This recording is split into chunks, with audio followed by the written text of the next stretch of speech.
اعوذ باللہ من الشیطان الرجیم بسم اللہ الرحمن الرحیم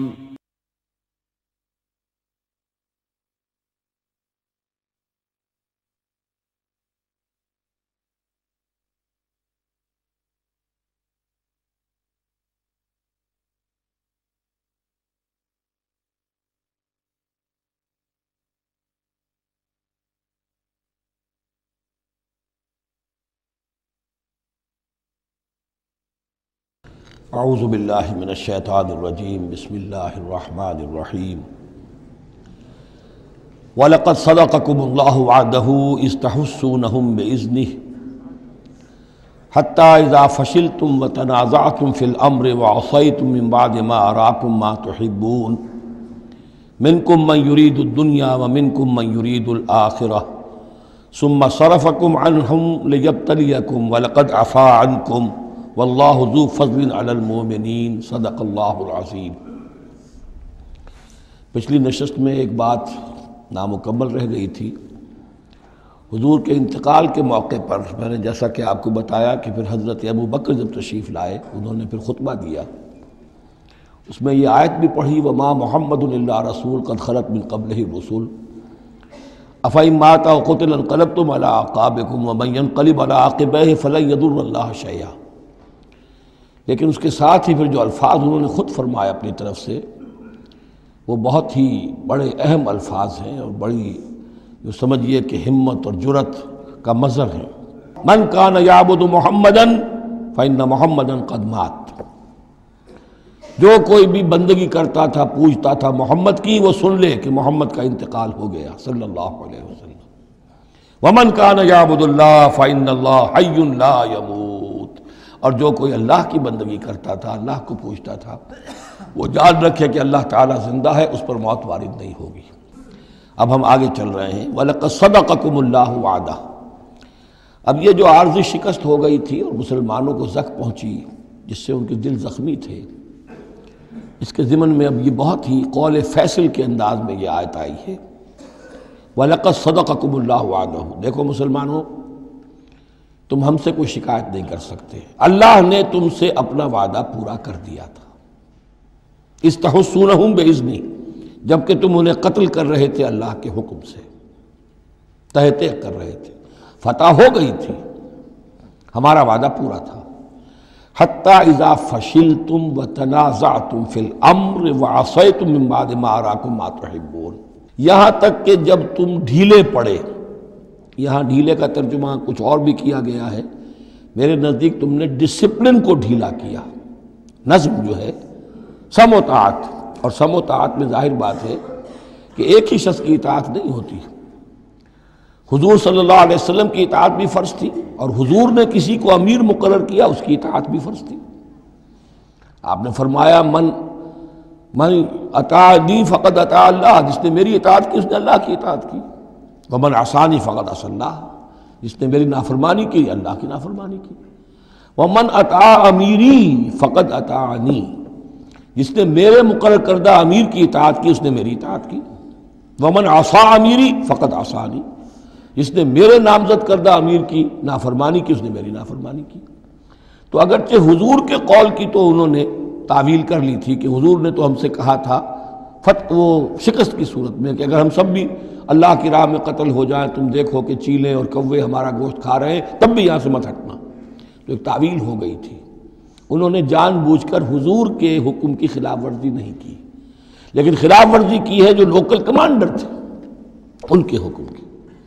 ومن عصا امیری فقد عصانی، یہ ہے اصل معاملہ اجتماعی زندگی کا۔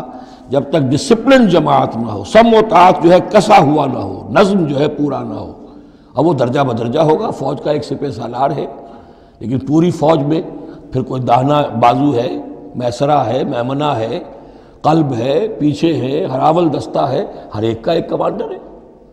اب وہاں پر یہ کہ اگر ان کے جو بھی احکام ہیں ان سے سرتابی ہوگی تو وہ فوج جو ہے پھر جو اس کا انجام ہوگا وہ آپ کو معلوم ہے۔ تو نظم تو ہے ایک جماعت کے اندر درجہ بدرجہ جو بھی نظام سم و طاعت ہے اس کے پورے کی پابندی کرنا۔ حتیٰ اذا فشلتم، جب تم ڈھیلے پڑ گئے، وَتَنَازَعْتُمْ فِي الْأَمْرِ، اور امر میں تم نے جھگڑا کیا، وَعَصَيْتُمْ مِن بَعْدِ مَا أَرَاكُمْ مَا تُحِبُّونَ، اور تم نے نافرمانی کی اس کے بعد کہ تم نے وہ چیز دیکھ لی جو تمہیں محبوب ہے۔ میری تعویل اس آیت کے بارے میں یہ ہے، اور بعض علماء نے تو خیر اس کو بہت پسند کیا ہے، بعض نے جو صحابہ کرام سے اتنا قلبی لگاؤ نہیں رکھتے انہوں نے کہا یہ خام خواہ کو صحابہ کی وکالت کرتے ہیں۔ میرا یہاں پہ موقف یہ ہے کہ بعد ما اراکم ما تحبون سے مراد مال غنیمت نہیں ہے، اس لیے کہ مال غنیمت کی تقسیم کا قاعدہ جو ہے غزوہ بدر کے بعد ہو چکا تھا، چاہے کوئی شخص کچھ جمع کرے نہ کرے برابر کا حصہ اسے ملے گا۔ یہاں من بعد ما اراکم ما تحبون سے مراد فتح ہے، اور اس کے لیے قرآن یفصل بعضہ بعضا، سورہ صف کی وہ آیت وَأُخْرَىٰ تُحِبُّونَهَا نَصْرٌ مِّنَ اللَّهِ وَفَتْحٌ قَرِیب، گویا کہ یہاں بندہ مومن کو دنیاوی کامیابی کو بھی اپنا مقصود نہیں بنانا ہے۔ کامیابی کسے پسند نہیں ہے؟ مقصود نہیں، مقصود ہے اللہ کی رضا جوئی اور اپنا فرض ادا کرنا، مقصود یہ رہے، باقی کامیابی ہو ناکامی ہو جو کچھ بھی ہو اللہ کی مرضی ہے، اللہ کی حکمت ہے، اللہ کب فتح لانا چاہتا ہے وہ بہتر جانتا ہے۔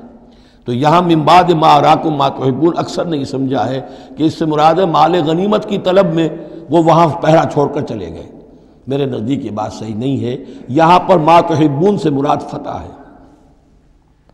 وَلَقَدْ صَدَقَكُمُ اللَّهُ وَعْدَهُ إِذْ تَحُسُّونَهُم بِإِذْنِهِ حَتَّىٰ إِذَا فَشِلْتُمْ وَتَنَازَعْتُمْ فِي الْأَمْرِ وَعَصَيْتُم مِّن بَعْدِ مَا أَرَاكُم مَّا تُحِبُّونَ مِنكُم مَّن يُرِيدُ الدُّنْيَا، تم میں سے وہ بھی ہیں جو دنیا چاہتے ہیں، دنیا میں کامیابی ہو جائے، ہمارا بول بالا ہو جائے، حکومت ہماری قائم ہو جائے۔ مِنكُم مَّن يُرِيدُ الدُّنْيَا وَمِنكُم مَّن يُرِيدُ الْآخِرَةَ، تم میں وہ بھی ہیں جو صرف آخرت کے طالب ہیں۔ ثُمَّ صَرَفَكُمْ عَنْهُمْ، تو گویا کہ تم ہمیں تو ہم سے شکایت نہیں کر سکتے، کوئی شکوہ نہیں کر سکتے، لیکن جب تم نے یہ کام کیا حَتَّىٰ إِذَا فَشِلْتُمْ وَتَنَازَعْتُمْ فِي الْأَمْرِ وَعَصَيْتُم مِّن بَعْدِ مَا أَرَاكُم مَّا تُحِبُّونَ، اس کے بعد فرمایا ثُمَّ صَرَفَكُمْ عَنْهُمْ لِيَبْتَلِيَكُمْ، پھر اللہ نے تمہارا رخ پھیر دیا ان کی طرف سے۔ پہلے تو یہ تھا کہ وہ بھاگ رہے تھے اور تم ان کے پیچھے ان کا تعاقب کر رہے تھے، اب وہ الٹا معاملہ ہو گیا کہ اب تم پیچھے اپنی جان بچانے کے لیے ادھر ادھر جا رہے ہو۔ لِيَبْتَلِيَكُمْ، تاکہ تمہیں اور ابتلا میں مبتلا کرے، امتحان اور لے تمہارا۔ وَلَقَدْ عَفَا عَنْكُمْ، لیکن ساتھ ہی معافی نامہ بھی ہے، اللہ تمہیں معاف کر چکا ہے، جو بھی خطا ہو گئی ہے، جو بھی غلطی ہو گئی ہے، کسی سے ہوئی ہے، اللہ نے معاف فرمایا۔ وَاللَّهُ ذُو فَضْلٍ عَلَى الْمُؤْمِنِينَ، اور اللہ تعالیٰ اہل ایمان کے حق میں بہت فضل والا ہے۔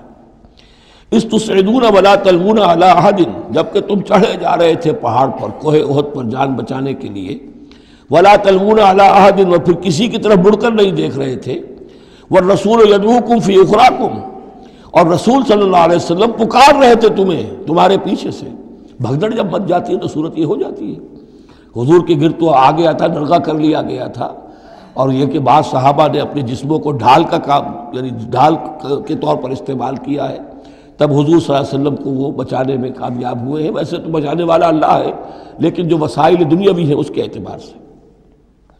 فَأَصَابَكُمْ غَمًّا بِغَمٍّ لِكَيْ لَا تَحْزَنُوا عَلَىٰ مَا فَاتَكُمْ، پھر اللہ تم پر غم کے بعد غم مسلسل ڈالتا رہا تاکہ تم غمگین نہ ہوا کرو اس پر کہ جو تم سے تمہارے ہاتھ سے جاتا رہے، وَلَا مَا أَصَابَكُمْ، اور نہ اس تکلیف پر جو تم پر پڑے۔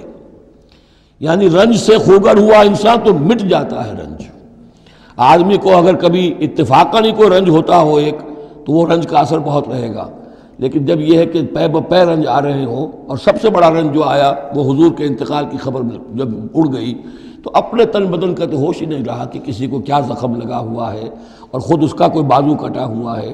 اس طریقے سے اللہ تعالیٰ نے ان کے جو اس وقت کی کیفیت تھی اس میں ایک تخفیف پیدا کر دی۔ واللہ خبیر بما تعملون، اور اللہ تعالیٰ باخبر ہے اس سے جو تم کر رہے تھے۔ ثم انزل علیکم من بعد الغم امنۃ، پھر اس غم کے بعد اللہ تعالیٰ نے تم پر ایک اونگ، نیند سی طاری کر دی، نعاسن امنۃ نعاسن یغشا طائفۃ منکم، کہ جو تم میں سے ایک گروہ کے اوپر جو ہے وہ طاری ہو گئی۔ اور یہ نیند جو آتی ہے یہ اطمینان قلب کا مظہر ہوتی ہے، کہ جیسے اب سب کچھ انسان نے بھلا دیا اور یہ کہ ایک اس کی کیفیت جو ہے ہو گئی ہے، تو یہ اللہ کی رحمت کے طور پر ہوا۔ وَطَائِفَةٌ قَدْ أَهَمَّتْهُمْ أَنفُسُهُمْ يَظُنُّونَ بِاللَّهِ غَيْرَ الْحَقِّ، البتہ ایک گروہ ایسا تھا کہ جنہیں اپنی جانوں کی پڑی ہوئی تھی اور وہ اللہ کے بارے میں ناحق گمان کر رہا تھا، ظن الجاہلیہ، جہالت والے گمان کر رہا تھا. یعنی اگر کوئی بچے کھچے منافقین بھی رہ گئے تھے عبداللہ ابن ابی کے 3 سے آدمیوں کے جانے کے بعد، اگر کوئی 2-4 ہوں تو ان کا حال یہ تھا کہ اس وقت انہیں اپنی جانوں کے لالے پڑے ہوئے تھے. جب یہ کیفیت ہو تو وہ اون کیسے آئے گی؟ تو ان کا تو حال یہ تھا کہ ان کے دل میں وسوسے آ رہے تھے کہ اللہ نے تو مدد کا وعدہ کیا تھا، وہ مدد تو پھر جھوٹی ہو گئی، بات تو اللہ کا جو ہے اللہ کی بات سچی ثابت نہیں ہوئی. ظن جاہلیت ان کے دماغوں میں پیدا ہو رہا تھا. وَطَائِفَةٌ قَدْ أَهَمَّتْهُمْ أَنفُسُهُمْ، انہیں اپنی جانوں کے لالے پڑ گئے. يَظُنُّونَ بِاللَّهِ غَيْرَ الْحَقِّ ظَنَّ الْجَاهِلِيَّةِ، وہ اللہ کے بارے میں گمان کر رہے تھے ناحق، کہ جاہلیت کا ظن تھا. يَقُولُونَ هَلْ لَنَا مِنَ الْأَمْرِ مِنْ شَيْءٍ، اور وہ کہہ رہے تھے کہ ہمارے لیے بھی کوئی اختیار میں حصہ ہے یا نہیں. ہو سکتا ہے یہ وہ لوگ ہوں جنہوں نے اس وقت بھی مشورہ دیا تھا کہ جیسے حضور کی رائے تھی کہ مدینے کے اندر ہی محصور رہ کر جنگ کی جائے، ہماری بات نہیں مانی گئی تو ہمارا بھی کوئی اختیار ہے کہ نہیں، ساری بات محمد کی چلے گی صلی اللہ علیہ وسلم. یہ بھی جماعتی زندگی میں ہوتا ہے، انسان جو ہے پسند نہیں کرتا، ہر شخص چاہتا ہے میری بات بھی ہو، میری بات کو بھی مانا جائے، میری رائے جو ہے وہ بھی چلے. آخر ہم سب اپنے امیر کی رائے ہی مانتے رہیں، کیسے ہوگا؟ تو حل لنا من الامر من شیء، وہ ہمارے بھی اختیار میں کچھ ہے یا نہیں، ہمارا بھی کوئی اختیار ہے کہ نہیں. قل، کہہ دیجئے، ان الامر کلہ للہ، امر اور اختیار تو کل کا کل اللہ کے لیے ہے. یخفون فی انفسہم ما لم یبدون لک، اے نبی یہ اپنے دل میں وہ بات چھپا رہے ہیں ما لا یبدون لک، جو آپ پر ظاہر نہیں کر رہے. ان کے دل میں کیا ہے اب اللہ کھول کر بتا رہا ہے. یقولون لو کان لنا من الامر شیء، یہ کہہ رہے ہیں کہ اگر ہمارا اختیار چلتا، ہماری رائے مانی جاتی، ہمارے مشورے پر عمل ہوتا، ما قتلنا ہا ہونا، تو ہم یہاں قتل نہ ہوتے، یعنی ہمارے اتنے لوگ یہاں پر شہید نہ ہوتے. قل، اے نبی ان سے کہیے، لو کنتم فی بیوتکم، اگر تم سب کے سب اپنے گھروں میں ہوتے، لبرز الذین کتب علیہم القتل، تب بھی جن لوگوں کے حق میں اللہ کا فیصلہ ہو چکا تھا کہ وہ قتل ہوں، وہ تو کشا کشا میدان میں پہنچ جاتے، الی مضاجعہم، جو بھی ان کے کھیت رہنے کی جگہیں تھیں اللہ کے علم میں، انہیں وہاں پہنچ جانا تھا.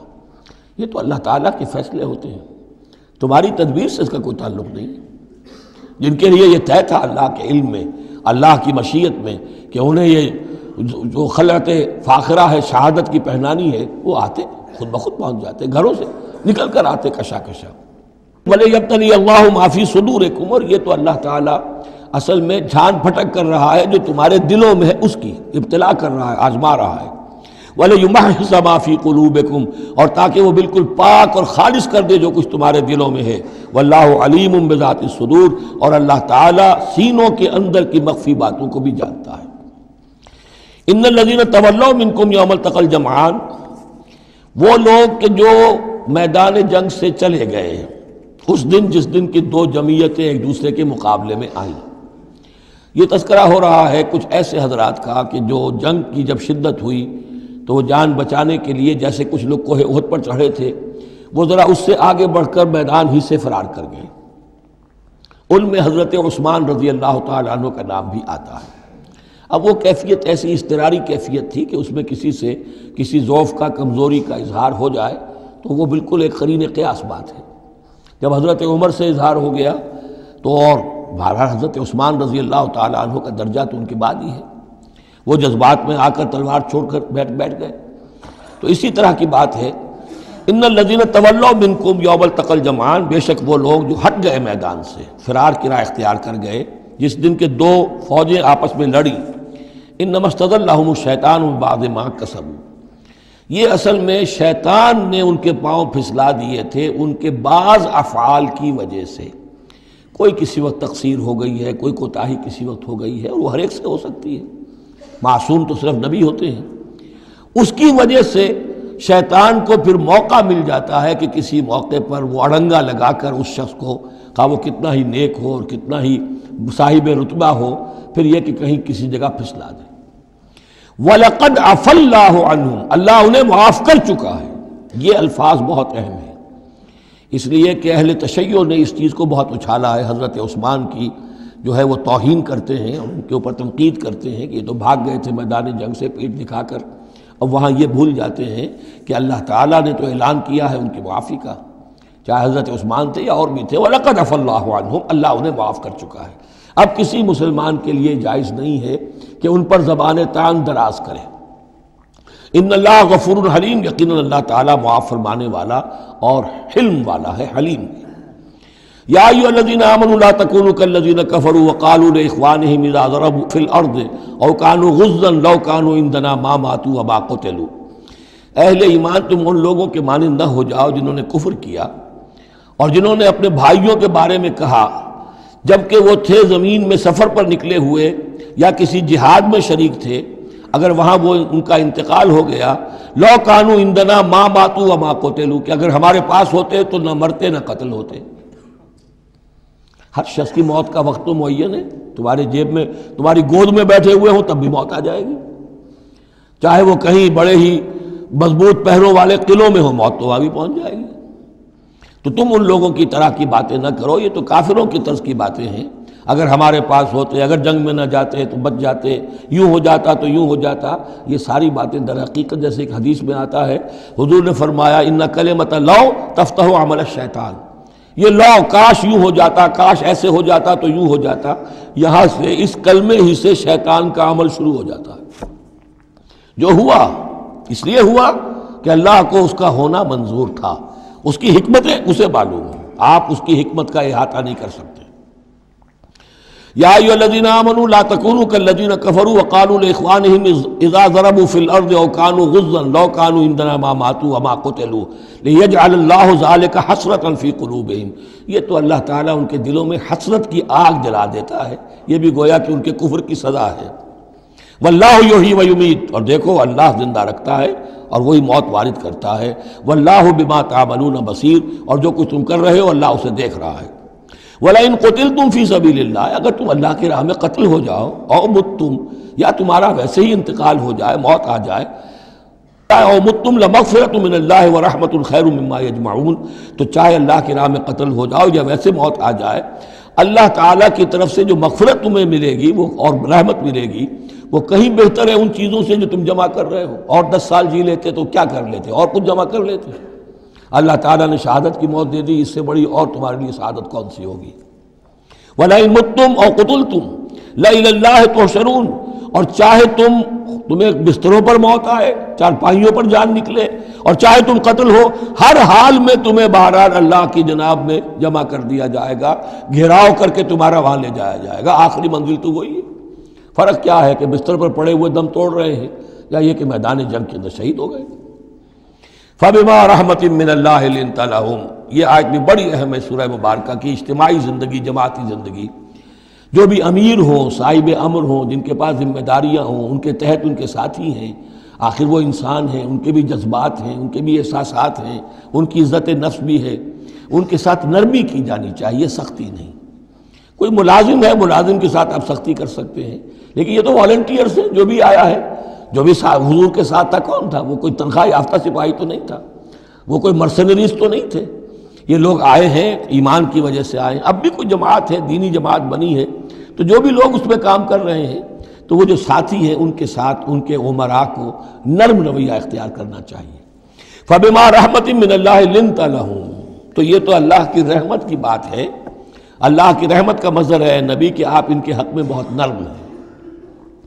وَلَوْ كُنْتَ فَظًّا غَلِيظَ الْقَلْبِ، اور اگر ہوتے آپ تند خو اور سخت دل، لَانفَضُّوا مِنْ حَوْلِكَ، تو یہ آپ کے ارد گرد سے منتشر ہو جاتے، آپ کو چھوڑ کر چلے جاتے۔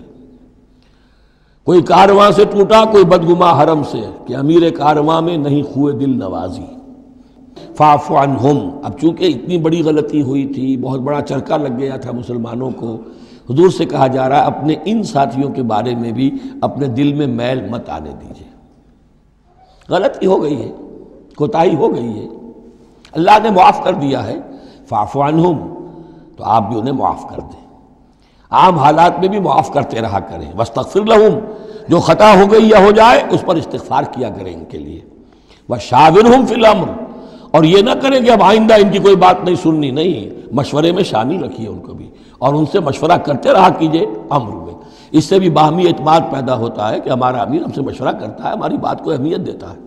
یہ بھی گویا کہ در حقیقت اجتماعی زندگی کے لیے بہت ہی ضروری بات ہے۔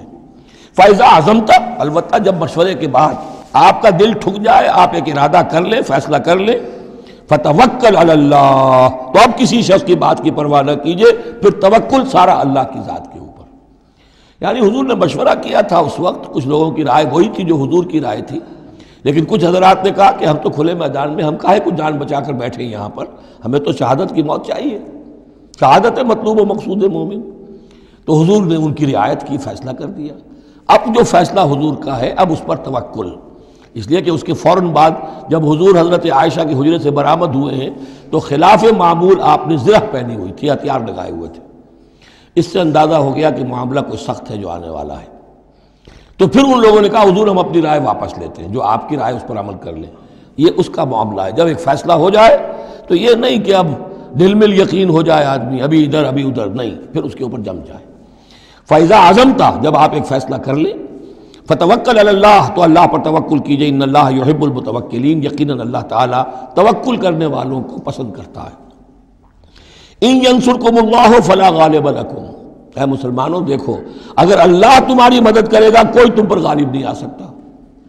وَإِن یخذلکم، اور اگر اللہ تمہاری مدد چھوڑ دے، دستکش ہو جائے، فَمَنْ ذَا الَّذِي يَنصُرُكُم مِّن بَعْدِهِ، تو کون ہے وہ جو تمہاری مدد کرے گا اس کے بعد۔ وَعَلَى اللَّهِ فَلْيَتَوَكَّلِ الْمُؤْمِنُونَ، پس اللہ ہی پر توکل کرنا چاہیے ایمان والوں کو۔ وَمَا كَانَ لِنَبِيٍّ أَن يَغُلَّ، اور کسی نبی کی یہ شان نہیں ہے کہ وہ غل کرے۔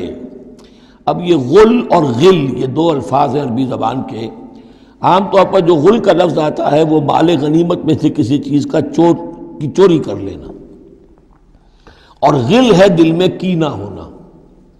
تو ایک خیال تو یہ ہے، اور یہ روایات ہیں کہ حضور پر کچھ منافقوں نے الزام لگایا تھا کہ مال غنیمت میں آپ نے کوئی خیانت کی ہے، معاذ اللہ ثم معاذ اللہ۔ تو اس کا جواب دیا جا رہا ہے کسی نبی کی یہ شان نہیں ہے کہ وہ کوئی چوری کرے، کوئی چیز چھپائے۔ وَمَن يَغْلُلْ يَأْتِ بِمَا غَلَّ يَوْمَ الْقِيَامَةِ، اور جو کوئی ایسا کام کرے گا وہ تو پھر جو کچھ اس نے چھپایا ہوگا لے کر حاضر ہوگا قیامت کے دن۔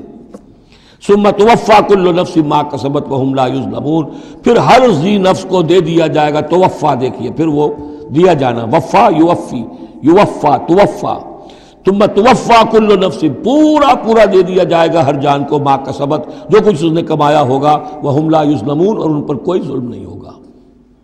ایک رائے البتہ مولانا اصلاحی صاحب نے ظاہر کی ہے کہ یہاں غل بمانی غل ہے، یعنی الزام یہ لگایا گیا تھا منافقین کی طرف سے، عبداللہ ابن ابی کی طرف سے، کہ یہ بڑے ایمبیشس آدمی ہیں محمد صلی اللہ علیہ وسلم، اور یہ عرب پر اپنی حکومت قائم کرنے کے لیے انہوں نے ہماری جانوں کو تختہ مشق بنایا ہے، ہمیں استعمال کر رہے ہیں، ہمیں مروا رہے ہیں۔ تو گویا کہ ہماری خیر خواہی نہیں کر رہے بلکہ ان کے دلوں میں ہماری جو ہے وہ بدخواہی ہے۔ تو یہ غل کے معنی میں یہ ان کا مفہوم ہے جو انہوں نے لیا ہے، واللہ اعلم۔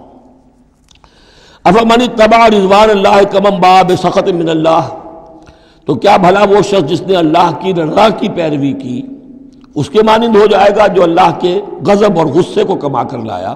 ومأواہ جہنم، اور اس کا ٹھکانہ جہنم ہے، وبئس المصیر، اور وہ بہت ہی بری جگہ ہے پہنچنے کی۔ ہم درجات عند اللہ، ان کے بھی درجے بندیاں ہیں اللہ کے ہاں، جیسے نیکوکاروں کے درجے ہیں بدکاروں کے بھی درجے ہیں، سب بدکار برابر نہیں، سب نیکوکار برابر نہیں۔ واللہ بصیر بما یعملون، اور جو کچھ یہ کر رہے ہیں اللہ اسے دیکھ رہا ہے۔ اب یہ آیت بھی پھر دیکھیے، سورہ جو بقرہ میں 2 دفعہ آیا تھا مضمون، وہ اب تیسری مرتبہ یہاں آ رہا ہے۔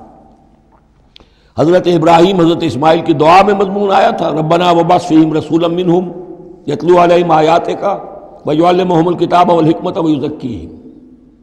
پھر آ گیا تھا 18ویں رکوع کے آخر میں، کما ارسلنا فیکم رسولا منکم یتلو علیکم آیاتنا ویزکیکم ویعلمکم الکتاب والحکمہ ویعلمکم ما لم تکونوا تعلمون۔ اب یہ تیسری مرتبہ مضمون آیا، لقد من اللہ علی المؤمنین، اللہ نے بہت بڑا احسان کیا ہے اہل ایمان پر، اذ بعث فیہم رسولا من انفسہم، جب ان میں اٹھایا ایک رسول انہی میں سے، ان کی اپنی جانوں میں سے، ان کی اپنی قوم میں سے، یتلو علیہم آیاتہ، جو تلاوت کرتے سناتا ہے انہیں اس کی آیات، ویزکیہم، اور انہیں پاک کرتا ہے۔ ترتیب اب ہمیشہ کے لیے یہی ہوگی، تلاوت آیات، تزکیہ، اور پھر تعلیم حکمت، تعلیم کتاب و حکمت۔ وَيُعَلِّمُهُمُ الْكِتَابَ وَالْحِكْمَةَ، اور تعلیم دیتا ہے انہیں کتاب اور حکمت کی. وَإِنْ كَانُوا مِنْ قَبْلُ لَفِي ضَلَالٍ مُبِينٍ، اور یقیناً اس سے پہلے یعنی رسول کی آمد سے قبل تو وہ لازماً کھلی گمراہی کے اندر مبتلا تھے. اولما اصابتکم مصیبۃ قد اصبتم مثلها قلتم انا ھذا، تو جب تم پر ایک مصیبت آئی جب کہ تم اس سے دگنی مصیبت جو ہے ان کو پہنچا چکے ہو، قلتم انا ھذا، تم کہتے ہو یہ کہاں سے آ گیا، یہ کیوں ہو گیا، اللہ نے پہلے مدد کی تھی اب کیوں نہیں کی. قل ہوا من عند انفسکم، اے نبی کہہ دیجئے یہ تمہارے اپنے نفسوں کی شرارت کی وجہ سے ہوا، تم نے غلطی کی، تم نے حکم کی خلاف ورزی کی. حتی اذا فشلتم وتنازعتم فی الامر وعصیتم من بعد ما اراکم ما تحبون ان اللہ علی کل شیء قدیر، اللہ تو ہر چیز پر قادر ہے. گویا کہ اسی مضمون کو دوہرا کر لایا گیا کہ وَلَقَدْ صَدَقَكُمُ اللَّهُ وَعْدَهُ، اللہ وعدہ اپنا پورا کر چکا تھا. وَمَا أَصَابَكُمْ يَوْمَ الْتَقَى الْجَمْعَانِ، البتہ یہ اللہ چاہتا تو کنڈون کر دیتا، تمہیں کوئی سزا نہ دیتا، معاف کر دیتا بغیر سزا دیے، لیکن یہ کہ اللہ کی حکمت کا تقاضا یہ ہوا کہ تمہیں سزا دی جائے، اس لیے کہ ابھی تو بڑے بڑے مراحل آنے ہیں. اگر اسی طرح تم نظم کو توڑتے رہے اور احکام کی خلاف ورزی کرتے رہے تو پھر تمہاری حیثیت جو ہے ایک جماعت کی تو نہیں ہوگی، پھر تو ایک انبوہ ہے. ہجوم مومنین ہوگا، جماعت، لشکر، فوج، حزب اللہ درکار تو وہ ہے. وما اصابکم یوم التقى الجمعان، اور جو بھی مصیبت تم پر آئی ہے اس دن جس دن کے دونوں لشکر بھڑ گئے تھے آپس میں، فباذن اللہ، وہ اللہ کے اذن سے آئی ہے، بغیر اللہ کے اذن کے تو یہ تکلیف نہیں آ سکتی تھی. وَلِيَعْلَمَ الْمُؤْمِنِينَ، اور یہ اس لیے کہ اللہ جان لے کہ کون ہے اصل مومن، حقیقی مومن، صابر مومن، جو مستقیم مومن ہے. وَلِيَعْلَمَ الَّذِينَ نَافَقُوا، اور تاکہ دیکھ لے کہ کون ہے منافق. اور یہاں اصل ترجمہ ہم کرتے ہیں تاکہ اللہ ظاہر کر دے کہ کون ہے مومن اور ظاہر کر دے کہ کون ہے منافق. کھل گیا کہ نہیں؟ 300 کو لے کر عبداللہ ابن ابی چلا گیا تو اب سب کو پتہ تو چل گیا، آئندہ ان کی بات پر اعتبار تو نہیں کریں گے، وہ چکنی چپڑی باتیں کریں گے تو ان کی باتیں جو ہیں کان لگا کے سنیں گے تو نہیں. تو اللہ تعالیٰ نے چاہا کہ who's who and what is what یہ بالکل مبرہن ہو جائے، واضح ہو جائے. وقیل لہم تعالوا، اب یہاں وہ تذکرہ ہو رہا ہے آخر میں اس واقعے کا کہ جب کہ عبداللہ ابن ابی 300 آدمیوں کو لے کے واپس چلا گیا. اس وقت کچھ لوگوں نے اس سے کہا ہوگا کہ کہاں جا رہے ہو بے وقوفو، اس وقت تو لشکر سامنے آمنے سامنے کھڑے ہیں اور 300 آدمی نکل جائیں 1000 میں سے تو بقیہ جو باقی ہیں ان کے بھی کچھ نہ کچھ دلوں میں کمزوری پیدا ہوگی، جیسے کہ بنو حارثہ اور بنو سلمہ کے اندر کمزوری عارضی طور پر پیدا ہو گئی تھی. تو سمجھانے والوں نے جب کہا وقیل لہم تعالوا قاتلوا فی سبیل اللہ اب ادفعوا، آؤ بھائی آؤ، کہاں جا رہے ہو، اللہ کی راہ میں قتال کرو یا دفاع کرو. دفاع ہو رہا ہے، اب تو مدینے کے اوپر حملہ ہوگا تو کیا ہوگا، اگر یہاں پر یہ لشکر جو ہے شکست کھا گیا تو کیا تمہاری بہو بیٹیاں جو ہے پھر آ کر وہ انہیں لے کر اپنی باندیاں بنا کر نہیں لے جائیں گے. اللہ کی راہ میں جنگ کرو، اگر یہ نہیں تو کم سے کم اب دفاع جو ہے مدینے کا اس کے لیے تو کھڑے رہو. قالوا لو نعلم قتالا لاتبعناکم، ان کا اگر ہم سمجھتے کہ جنگ ہونی ہے تو ہم ضرور تمہارا ساتھ دیتے. یعنی یہ تو در حقیقت نورا کشتی ہو رہی ہے، یہ حقیقت میں جنگ ہے ہی نہیں. یہ محمد کے ساتھی جو مہاجرین آئے ہیں مکے سے اور یہ جو مکے سے اب آئے ہیں چڑھ کر، یہ سب ایک ہیں کہ تھیلے کے چٹے بٹے ہیں اور ہمارا ان سے کوئی سروکار نہیں. لو نعلم قتالا لاتبعناکم ہم للکفر یومئذ اقرب منہم للایمان، اس دن وہ ایمان کی نسبت کفر سے قریب تر تھے. یقولون بافواہہم ما لیس فی قلوبہم، وہ اپنے منہوں سے وہ بات کہہ رہے ہیں جو ان کے دلوں میں نہیں ہے. واللہ عالم بما یکتمون، اور جو کچھ وہ چھپا رہے ہیں وہ اللہ کے علم میں ہے. الذین قالوا لاخوانہم وقعدوا لو اطاعونا ما قتلوا، یہ وہ لوگ ہیں کہ جنہوں نے کہا، ان کے جو بھائی جو وہاں پر ابو سلمان صادق الایمان تھے جو وہاں شہید ہو گئے، تو جو لوگ بیٹھے رہے تھے انہوں نے کہا لو اطاعونا ما قتلوا، اگر وہ بھی ہمارے ساتھ آ گئے ہوتے، ساتھ ہمارے چلے آتے، 300 ہم آئے تھے، وہ اور بھی آ جاتے تو قتل نہ ہوتے. قل فادرؤوا عن انفسکم الموت ان کنتم صادقین، تو اے نبی ان سے کہیے اچھا اگر سچے ہو تو اپنی جانوں سے موت کو ہٹا کر دکھاؤ. کیا موت سے بچے رہو گے؟ کیا موت یہاں گھروں میں نہیں آئے گی؟ ولا تحسبن الذین قتلوا فی سبیل اللہ امواتا، اب وہ پھر آیت آ گئی 19ویں رکوع کی، ولا تقولوا لمن یقتل فی سبیل اللہ امواتا بل احیاء ولکن لا تشعرون، سورہ بقرہ اس کے 19ویں رکوع کی آیت ہے. اور یہاں وَلَا تَحْسَبَنَّ الَّذِينَ قُتِلُوا فِي سَبِيلِ اللَّهِ أَمْوَاتًا، ہرگز نہ سمجھنا ان لوگوں کو جو اللہ کی راہ میں قتل ہو جائیں کہ وہ مردہ ہیں، بل احیاء، بلکہ وہ تو زندہ ہیں، عند ربہم یرزقون، اپنے رب کے پاس انہیں رزق مل رہا ہے، رزق پا رہے ہیں، فرحین بما آتاہم اللہ من فضلہ، وہ تو خوشیاں منا رہے ہیں، شادیانے بجا رہے ہیں جو کچھ اللہ نے اپنے فضل سے ان کو عطا کیا ہے، وَيَسْتَبْشِرُونَ بِالَّذِينَ لَمْ يَلْحَقُوا بِهِم مِّن خَلْفِهِمْ، اور ابھی وہ خوش وقت ہو رہے ہیں، خوشخبریاں حاصل کر رہے ہیں کہ ہمارے اور بھائی بھی جو پیچھے رہ گئے، ابھی شہادت کی خلت انہیں نہیں ملی، وہ بھی آئیں، اور جو ہمیں اللہ تعالیٰ نے ناز و نعم کے اندر اس وقت رکھا ہوا ہے اس سے وہ بھی شاد کام ہوں جو ان کے پیچھے ہیں۔ اللہ خوف علیہم ولا هم یحزنون، کہ ان پر کوئی نہ خوف ہوگا اور نہ وہ کسی حزن سے دوچار ہوں گے۔ یستبشرون بنعمت من اللہ وفضل، اور وہ تو خوشیاں منا رہے ہیں اللہ تعالیٰ کی نعمت کی وجہ سے اور اس کے فضل کی بنا پر، وَأَنَّ اللَّهَ لَا يُضِيعُ أَجْرَ الْمُؤْمِنِينَ، اور یہ اس بات پر کہ اللہ تعالیٰ اہل ایمان کے اجر کو ضائع نہیں کرتا۔ الَّذِينَ اسْتَجَابُوا لِلَّهِ وَالرَّسُولِ مِن بَعْدِ مَا أَصَابَهُمُ الْقَرْحُ۔ اب یہاں اصل میں جو آیات آ رہی ہیں اس کے بارے میں دو قسم کی روایات ہیں تاریخ کی۔ ایک تو پختہ واقعہ یہ ہے کہ حضور صلی اللہ علیہ وسلم نے جب یہ پتہ چل گیا کفار چلے گئے، اب جو بھی کچھ ضروری کام تھے وہ کیے، جو بھی شہداء تھے دفنایا، پھر اچانک آپ کو خیال آیا کہ یہ کفار چلے گئے ہیں، لیکن ہو سکتا ہے انہیں اپنی غلطی کا احساس ہو کہ مسلمان جو ہیں اس وقت تو یوں سمجھیے کہ وہ بالکل اس حالت میں تھے کہ ہم ختم کر سکتے تھے کہ دوبارہ نہ آ جائے، سیکنڈ تھاٹ نہ ہو۔ تو آپ نے فیصلہ کیا لوگوں مسلمانوں چلو تعاقب کرو تاکہ انہیں معلوم ہو جائے کہ ہماری ہمت ہاری ہوئی نہیں ہے، انہیں پتہ چلے گا کہ مسلمان اس وقت بھی اس کیفیت میں کہ ہمارے تعاقب میں آ رہے ہیں، تو پھر وہ جرأت نہیں کریں گے۔ تو اس وقت اہل ایمان جو تھے انہوں نے اس کے باوجود کہ جسم جو ہے زخموں سے چور چور تھے، اتنا بڑا صدمہ پہنچا تھا، پھر وہ تیار ہو گئے اور حضور 8 میل تک ہمراہ الاسد تک چل کر آئے مدینے سے باہر، اور وہاں جو ہے ابو سفیان کو وہ خیال فی الواقع آ چکا تھا اور وہ لوٹنے کی فکر کر رہا تھا۔ ایک تاجر ادھر سے آ رہا تھا، اس نے کہا تھا جا کے مسلمانوں سے بتا دو کہ میں بہت بڑا لشکر لے کر آ رہا ہوں فوراً۔ تو آ کر انہوں نے کہا بھی، لیکن اس کے بعد انہوں نے کہا کہ جو بھی ہو سو ہو، جو اللہ کا حکم ہے اس کے رسول کا حکم ہے، ہم تو کمر کس کے آ گئے ہیں۔ اسی طرح کا واقعہ بیان ہوتا ہے کہ ابو سفیان جاتے ہوئے یہ کہہ گیا تھا کہ اب اگلے سال دوبارہ ملاقات ہوگی بدر میں، یعنی 1 سال پہلے بدر میں جنگ ہوئی تھی، اب 1 سال کے بعد جو ہے یہ احد میں ہم آ گئے مدینے پر حملہ آور ہو کر، اب ہمارے تمہارے درمیان تیسرا مقابلہ بدر میں ہوگا اگلے سال، وہ بدر صغریٰ کہلاتا ہے۔ تو حضور اس کے لیے نکلے، گئے بدر تک، ادھر سے ہی ابو سفیان اپنا پورا لشکر لے کر آئے، اور اس مرتبہ پھر وہی کیا کہ کچھ لوگوں کے ذریعے سے ہراسمنٹ پیدا کی، خوف پیدا کیا کہ لوگوں کیا کر رہے ہو بے وقوفو، وہ قریش تو بہت بڑا لشکر لے کر آ رہے ہیں، بہت بڑا لشکر لے کر آ رہے ہیں۔ تو اس کے جواب میں مسلمانوں نے وہ صبر والے کلمات کہے جو آ رہے ہیں۔ تو یہ دونوں یہ الفاظ جو ہیں، یہ آیات دونوں پر منطبق ہو سکتی ہیں۔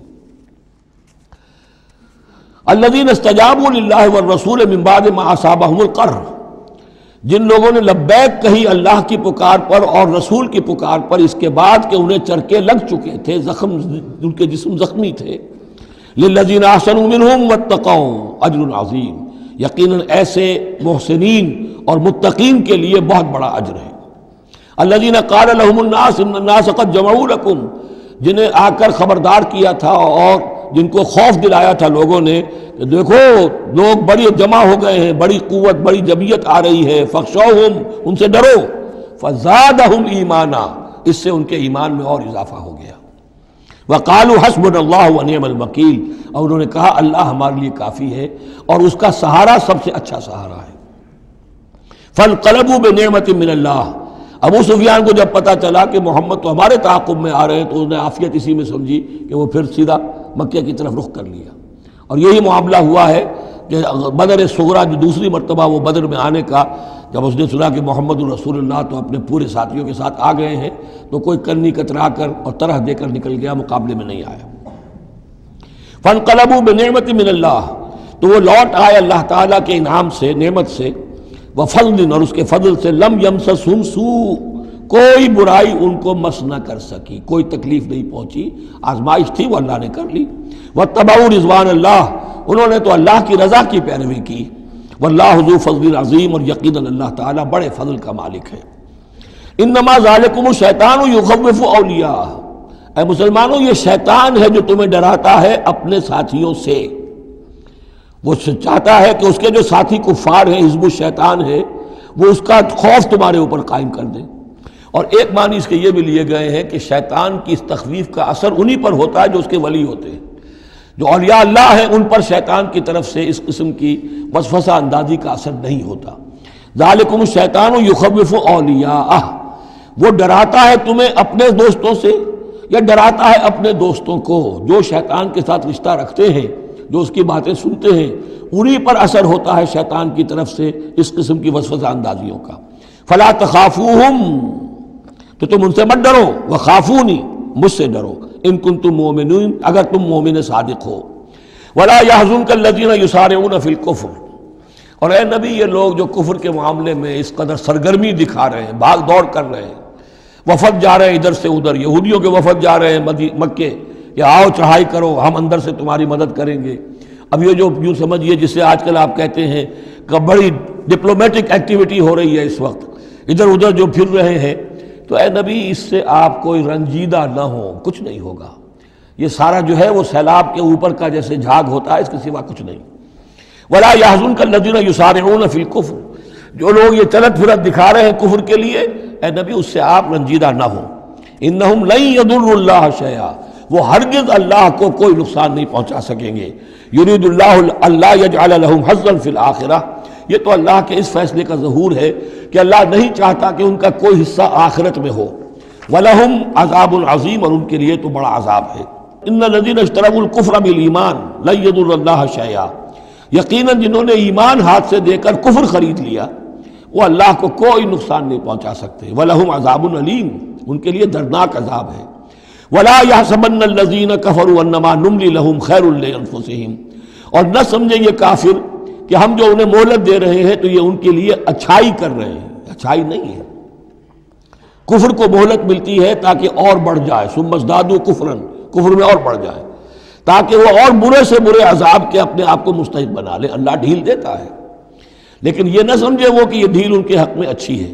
ولا يحسبن الذين كفروا انما نملي لهم خير لانفسهم انما نملي لهم ليزدادوا اثما، یہ ہم ان کی رسی دراز کرتے ہیں، ڈھیل دیتے ہیں تاکہ اور گناہ کما لیں۔ وَلَهُمْ عَذَابٌ مُّهِينٌ، اور پھر ان کے لیے اہانت آمیز عذاب ہو۔ مَا كَانَ اللَّهُ لِيَذَرَ الْمُؤْمِنِينَ، یہ آیت پھر بہت اہم آ گئی ہے کہ اللہ تعالیٰ کی طرف سے یہ آزمائشیں کیوں آتی ہیں، اپنے نیک بندوں کو، اپنے صالح بندوں کو ان تکلیفات میں کیوں ڈالتا ہے، حالانکہ وہ تو قادر مطلق ہے، آنے واحد میں جو چاہے کر دے۔ مَا كَانَ اللَّهُ لِيَذَرَ الْمُؤْمِنِينَ عَلَىٰ مَا أَنْتُمْ عَلَيْهِ، دیکھو اللہ کے لیے یہ بات اللہ کی حکمت کے مطابق نہیں ہے کہ وہ تمہیں چھوڑے رکھے اسی حال میں جس میں تم ہو، یعنی تمہارے اندر کمزور اور پختہ ایمان والے ابھی گڑبڑ ہیں، اس سے آگے بڑھ کر ابھی منافق اور مومن بھی گڑبڑ ہیں۔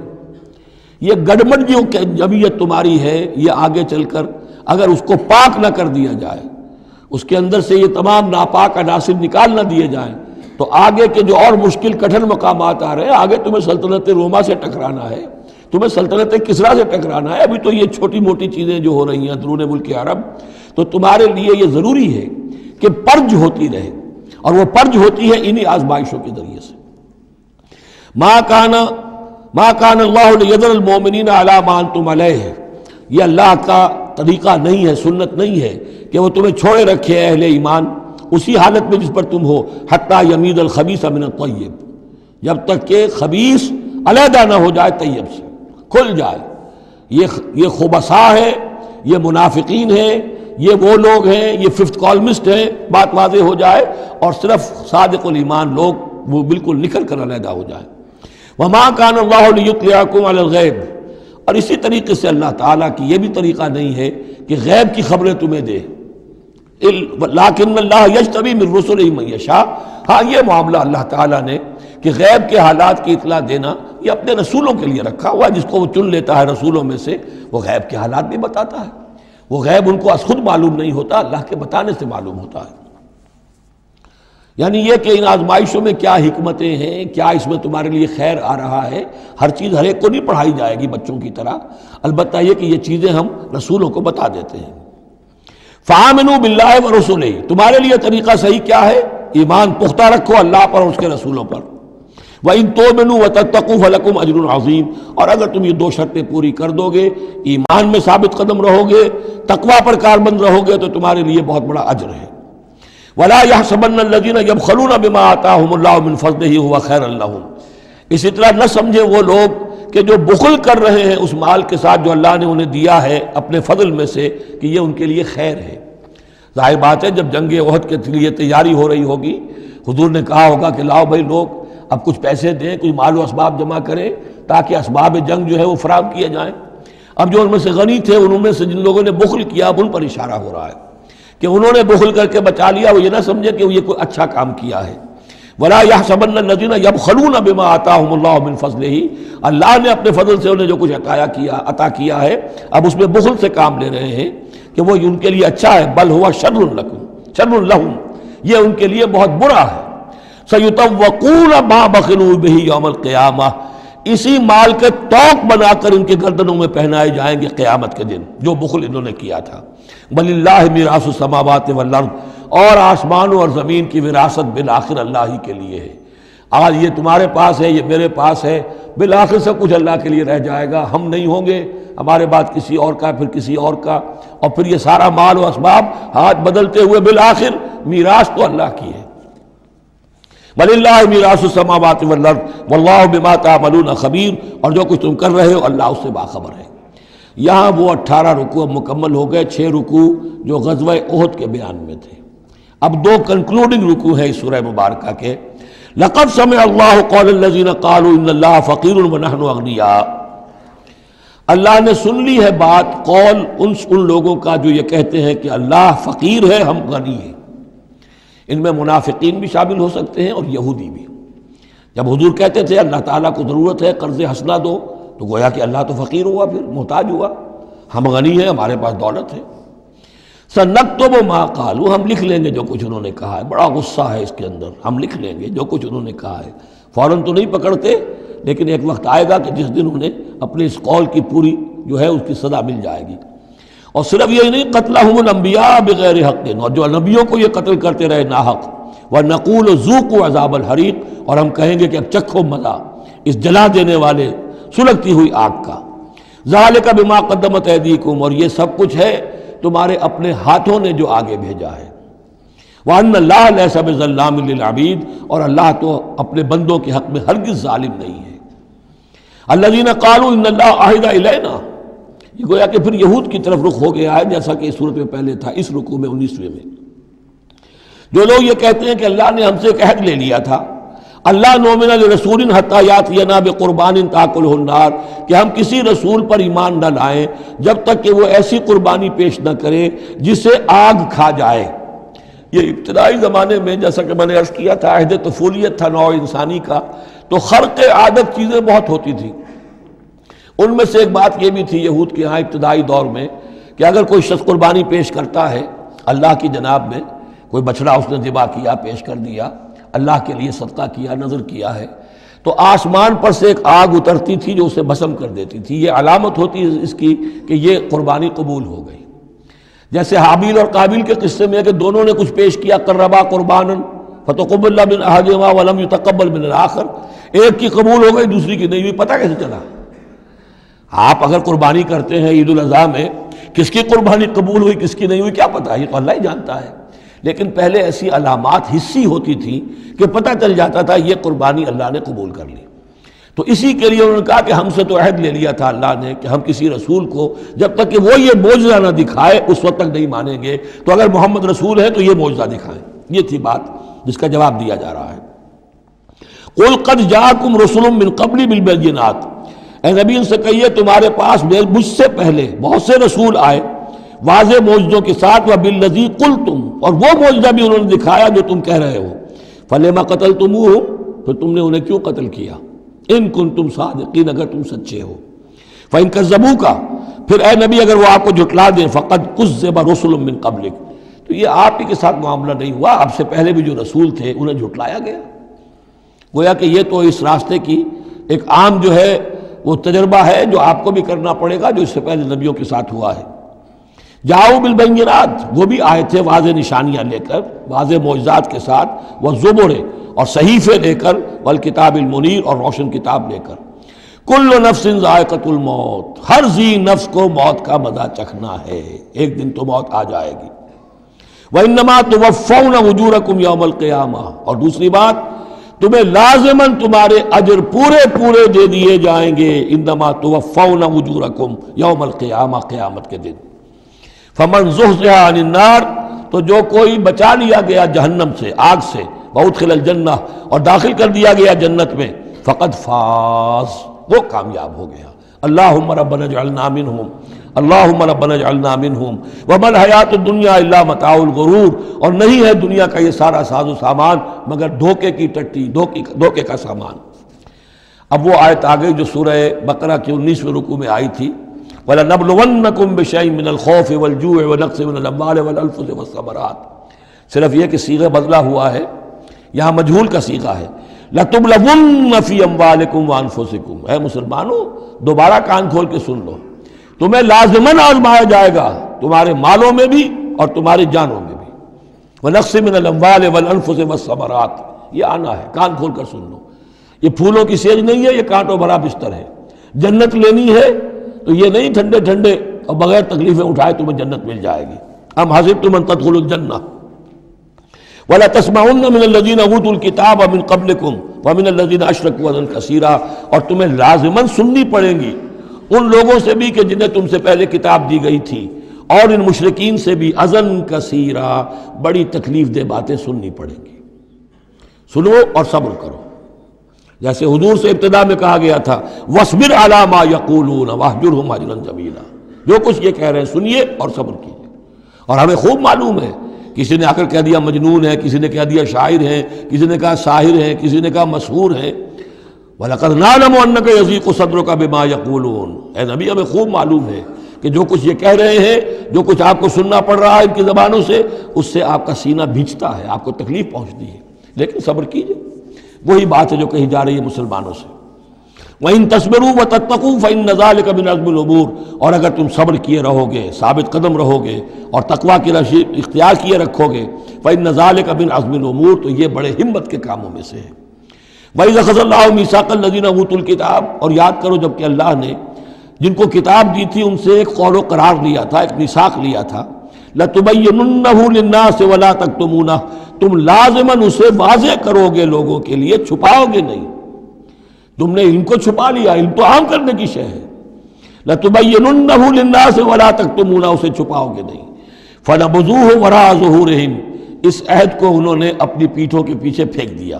وَاشْتَرَوْا بِهِ ثَمَنًا قَلِيلًا، اور بڑی ہلکی سی حقیر سی قیمت اس کی وصول کر لی۔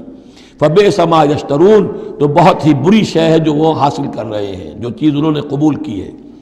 وَلَا تَحْسَبَنَّ الَّذِينَ يَفْرَحُونَ بِمَا أَتَوْا، اور نہ سمجھے وہ لوگ کہ جو اگر کچھ دے دیتے ہیں، کچھ نیکی کر لیتے ہیں، جو کچھ کیا ہے تو اس پر فرح بہت یعنی اینٹ رہے ہیں، اینڈ رہے ہیں، اکڑ رہے ہیں، ہم نے یہ کچھ کر دیا ہے۔ وَيُحِبُّونَ أَن يُحْمَدُوا بِمَا لَمْ يَفْعَلُوا، اور اس سے بھی اگلا درجہ ان لوگوں کا ہوتا ہے جو چاہتے ہیں کہ ان کی تعریف کی جائے ایسے کاموں پر جو انہوں نے کیے ہی نہیں ہیں۔ اور اس کی سب سے بڑی مثال آج کل کے دور میں سپاس نامے ہوتے ہیں، فلاں صاحب آئے سپاس نامہ پیش کیا جا رہا ہے، جو ان کے کہیں 7 پشتوں میں بھی کوئی کام ان سے نہ ہوا ہو وہ بھی ان کے کھاتے میں ڈال کر، یہ جو چاپلوسی ہوتی ہے تو وہ پسند کرتے ہیں اس کو۔ وَيُحِبُّونَ أَن يُحْمَدُوا بِمَا لَمْ يَفْعَلُوا، جو کچھ کیا ہی نہیں اس پر بھی ان کی تعریف کی جائے، اگر کچھ کر لیا تو کہنے کیا، اس کا تو ڈھنڈورا پیٹیں گے، اس کو تو شائع کریں گے، اس کا جو بھی ہوگا ڈنکے کی چوٹ بیان کریں گے، اس سے بھی آگے بڑھ کر جو کیا نہیں اس پر تعریف چاہتے ہیں۔ فَلَا تَحْسَبَنَّهُمْ بِمَفَازَةٍ مِّنَ الْعَذَابِ، تو مت سمجھنا ان کے بارے میں کہ وہ عذاب سے بچ جائیں گے۔ وَلَهُمْ عَذَابٌ أَلِيمٌ، اور ان کے لیے دردناک عذاب ہے۔ وَلِلَّهِ مُلْكُ السَّمَاوَاتِ وَالْأَرْضِ، اللہ ہی کے لیے ہے آسمانوں اور زمین کی بادشاہی۔ واللہ علی کل شیء قدیر، اور اللہ ہر چیز پر قادر ہے۔ اب آ گیا ہے وہ آخری رکوع جو قرآن مجید کے عظیم ترین مقامات میں سے ہے۔ اس کی پہلی 6 آیتیں وہ ہیں کہ جس کے بارے میں روایت آتی ہے کہ جس شب میں یہ نازل ہوئی ہیں تو پوری رات حضور پر رقت آری رہی، آپ کھڑے بیٹھے لیٹے ہوئے روتے رہے۔ جب آئے حضرت بلال صبح کے وقت جگانے کے لیے، نماز کی اطلاع دینے کہ نماز کا اب تیار ہے، تو جب آپ کو دیکھا کہ آپ پر یہ جو ہے طاری ہے رقت، تو پوچھا کیا وجہ ہے؟ تو پھر آپ نے فرمایا آج مجھ پر یہ آیات نازل ہوئی۔ یعنی وہ رقت جو ہے وہ شکر کے جذبے کے تحت تھی، اتنی عظیم آیات۔ ایک یہ نوٹ کیجئے، یہ 20واں رکوع شروع ہو رہا ہے سورہ آل عمران کا، اور 20ویں رکوع کی پہلی آیت سورہ بقرہ میں کیا تھی؟ ان فی خلق السماوات والارض واختلاف اللیل والنہار والفلک التی تجری فی البحر بما ينفع الناس وما انزل اللہ من السماء من ماء فاحیا به الارض بعد موتها، وہ آیت الآیات، اسی کا خلاصہ ہے یہ۔ ان فی خلق السماوات والارض واختلاف اللیل والنہار، یقیناً آسمانوں اور زمین کی تخلیق میں اور رات اور دن کے الٹ پھیر میں، لآیات لأولی الالباب، ہوش مند لوگوں کے لیے نشانیاں ہیں۔ وہاں آیت ختم ہوئی تھی لآیات لقوم یعقلون، ان لوگوں کے لیے نشانیاں ہیں جو عقل سے کام لیتے ہیں، یہاں اولو الالباب۔ یہ پہلا قدم ہے ہدایت کا کہ کائنات کو دیکھو، کھول آنکھ، زمین دیکھ، فلک دیکھ، فضا دیکھ، مشرق سے ابھرتے ہوئے سورج کو ذرا دیکھ، یہ سب آیات الہیہ ہیں، ان کو دیکھو، اللہ کو پہچانو۔ اگلا قدم کیا ہے؟ جب اللہ کو پہچان لیا اب اسے یاد رکھو۔ الذین یذکرون اللہ قیاما وقعودا وعلی جنوبہم، جو یاد رکھتے ہیں، ذکر کرتے رہتے ہیں اللہ کا، کھڑے بھی، بیٹھے بھی، لیٹے بھی۔ ویتفکرون فی خلق السماوات والارض، اور مزید غور و فکر کرتے رہتے ہیں آسمان اور زمین کی تخلیق میں۔ وہ ایک دوسرے نتیجے تک پہنچتے ہیں، پکار اٹھتے ہیں، ربنا ما خلقت ھذا باطلا، اے رب تو نے یہ سب کچھ بیکار تو پیدا نہیں کیا ہے، بے مقصد تو پیدا نہیں کیا ہے۔ اور پھر ذہن ان کا منتقل ہوتا ہے اپنی طرف، ہمارا مقصد کیا ہے، میں کس لیے پیدا کیا گیا، میری زندگی بس یہی ہے، کھاؤ پیو، اولاد جنو اور دنیا سے رخصت ہو جاؤ، اللہ اللہ خیر صلی اللہ۔ تو کیا مقصد ہوا زندگی کا؟ معلوم ہوا کہ نہیں، کوئی خلا ہے، انسانی اعمال کے نتیجے نکلنے چاہیے، نیکی کا بدلہ ملنا چاہیے۔ اس دنیا میں تو نہیں ملتا، اکثر نیکوکاروں جو ہے وہ دنیا میں فاقوں میں رہتے ہیں، اور بدکار جو ہے وہ عیش کرتے ہیں۔ تو کوئی اور زندگی ہونی چاہیے، کوئی اور دنیا ہونی چاہیے کہ جس میں بھرپور بدلہ مل جائے، مکافات عمل ہو۔ لہذا وہ کہہ اٹھتے ہیں سبحانک فقنا عذاب النار، پاک ہے تیری ذات، تو اے اللہ ہمیں اس دوسری زندگی میں جو عذاب تو نے تیار کر رکھا ہے جہنم کا، اس سے بچا۔ ربنا انک من تدخل النار فقد اخزیتہ، اے اللہ جس کو تو نے داخل کر دیا آگ میں، اسے تو رسوا کر دیا۔ وما للظالمین من انصار، اور ظالموں کے لیے کوئی مددگار نہیں ہوں گے۔ ربنا اننا سمعنا، اب ایمان باللہ، ایمان بالآخرت کے بعد اب ایسے لوگوں کے دلوں کے کانوں میں جب کسی نبی کی آواز آتی ہے، رسول کی پکار آتی ہے، تو لبیک کہتے ہیں فوراً، یہ نہیں لگاتے جیسے حضرت ابوبکر نے فوری طور پر دعوت قبول کر لی، اس لیے کہ ایمان باللہ اور ایمان بالآخرت تک تو خود پہنچ چکے تھے۔ جو میں نے سورہ فاتحہ کے بارے میں آپ کو بتایا تھا کہ سورہ فاتحہ کو سمجھ لیجئے کہ جو شخص اولو الالباب میں سے، ہوش مند لوگوں میں سے یہاں تک پہنچ چکا ہے، اپنی سلامتی طبع، سلامتی عقل، سلامتی فطرت کے نتیجے میں اللہ کو پہچان لیا، آخرت کو پہچان لیا، اب اس کے بعد رسالت، اہدنا الصراط المستقیم۔ یہاں بھی یہ ہے کہ اب ایسے شخص کے سامنے اگر کسی نبی کی دعوت آئے گی، اس کا رد عمل کیا ہوگا؟ ربنا اننا سمعنا منادیا ینادی للایمان، اے رب ہم نے ایک ندا کرنے والے، پکارنے والے کی پکار کو سنا، وہ ایمان کی صدا لگا رہا تھا، ایمان کی ندا دے رہا تھا، ان آمنوا بربکم، کہ ایمان لاؤ اپنے رب پر، فآمنا، تو اے رب ہمارے اب ایمان لے آئے۔ اب یہاں سے دیکھیے یہ دعا، عظیم ترین دعا، یہ جو سورہ بقرہ کے آخر میں آئی تھی، یہاں میں سمجھتا ہوں کہ بعض پہلوؤں سے یہ دعا اس سے کہیں زیادہ عظیم تر ہے۔ ربنا فاغفر لنا ذنوبنا، پیسا ہے ہمارے رب ہمارے گناہ بخش دے، وکفر عنا سیئاتنا، اور ہماری برائیاں ہم سے دور کر دے، نامہ اعمال کے دھبے بھی دھو دے، اور ہمارے دامن کردار کے جو داغ ہیں ان کو بھی صاف کر دے۔ وتوفنا مع الابرار، اور ہمیں وفات دیجو اپنے نیکوکار وفادار بندوں کے ساتھ۔ ربنا وآتنا ما وعدتنا علی رسلک، اور اے رب ہمیں دیجو وہ سب کچھ جس کا تو نے وعدہ کیا ہے ہم سے اپنے رسولوں کے ذریعے سے۔ ولا تخزنا یوم القیامہ، ہمیں قیامت کے دن رسوا نہ کیجو، انک لا تخلف المیعاد، یقیناً تو اپنے وعدے کے خلاف کرنے والا نہیں ہے۔ ہمیں شک ہے تو اس بات میں ہے کہ آیا ہم تیرے ان وعدوں کے مصداق ثابت ہو سکیں گے یا نہیں، لہذا تو اپنی شان غفاری سے ہماری کوتاہیوں پر پردہ پوشی کیجو، اور ہمیں دے دیجو وہ سب کچھ جو تو نے وعدہ کیا ہے رسولوں کے ذریعے سے۔ فاستجاب لہم، اب یہ ہے دعا کی قبولیت کی انتہا، فوراً اس دعا کے بعد قبولیت۔ اللہ نے ان کی دعا قبول فرمائی، انی لا اضیع عمل عامل منکم، کہ میں تم میں سے کسی عمل کرنے والے کے کسی عمل کو ضائع کرنے والا نہیں ہوں، من ذکر او انثی، خواہ وہ مرد ہو خواہ عورت، بعضکم من بعض، تم ایک دوسرے ہی میں سے ہو، ایک ہی باپ کے نطفے سے بیٹا اور بیٹی، اور ایک ہی ماں کے رحم میں پلی ہے بیٹی بھی اور بیٹا بھی۔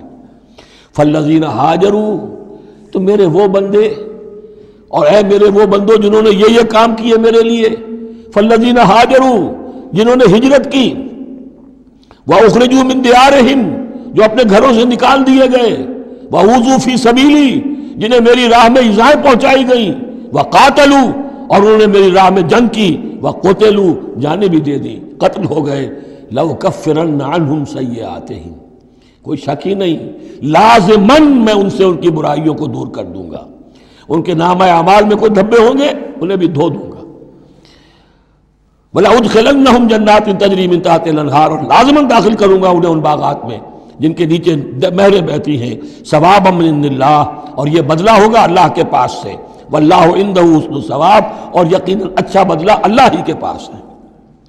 اب اس کے بعد جو 4 آیتیں رہ گئیں، 5 آیتیں، یہ پھر ایک کنکلوڈنگ ہے تمام پر، کیونکہ اس وقت اس صورت میں کچھ یہود کا ذکر ہوا، نصارہ کا، اہل کتاب کا، اہل ایمان کا، مشرکین کا بھی۔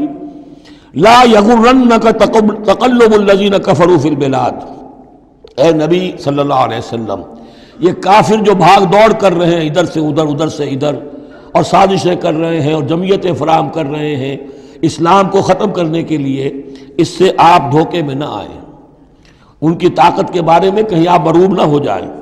لا یغرنک تقلب الذین کفروا فی البلاد متاع قلیل، یہ ہم نے تھوڑی دیر کے لیے انہیں ساز و سامان دے دیا ہے، ثم ماواہم جہنم، پھر ان کا ٹھکانہ جو ہے وہ تو جہنم ہی ہے، وبئس المہاد، اور وہ بہت برا ٹھکانہ ہے۔